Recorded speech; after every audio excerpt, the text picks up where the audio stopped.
నాగార్జున సాగర్ ప్రాజెక్టుపై మరోసారి వివాదం రాజుకుంది. నిన్న వైజాగ్ సిఆర్పీఎఫ్ బలగాలకు ప్రాజెక్టు భద్రతను అప్పజెప్పడాన్ని నిరసిస్తూ బీఆర్ఎస్ శ్రేణులు నిరసనకు దిగాయి. సాగర్ డ్యాం ప్రధాన గేటు వద్ద రైతులతో కలిసి నల్ల జెండాలతో నిరసన తెలిపాయి. బీఆర్ఎస్ పార్టీ అధికారంలో ఉన్న 10 సంవత్సరాలు సాగర్ ప్రాజెక్టు భద్రత తెలంగాణ ఎస్పీఎఫ్ బలగాల ఆధీనంలో ఉండేదని, కాంగ్రెస్ ప్రభుత్వం ఏర్పడ్డ తర్వాత కేంద్ర బలగాల చేతిలోకి వెళ్లిపోవడంతో తెలంగాణ రైతులకు నీటి కష్టాలు వచ్చాయన్నారు. 2 రాష్ట్రాల అధికారులు కూర్చొని గతంలో ఉన్న మాదిరిగా తెలంగాణ ఎస్పీఎఫ్ బలగాలకే సాగర్ భద్రత అప్పగించాలని డిమాండ్ చేశారు.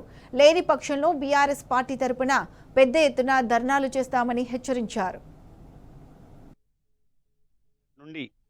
వైజాగ్ సంబంధించిన సిఆర్పీఎఫ్ బలగాలు డ్యాంపై పూర్తిగా వచ్చి ఇవాళ భద్రత కల్పిస్తున్నారు. దీన్ని మేము తెలంగాణ ప్రభుత్వం పక్షాన, తెలంగాణ ప్రజల తరపున, తెలంగాణ రైతుల పక్షాన దీన్ని తీవ్రంగా వ్యతిరేకిస్తున్నాం.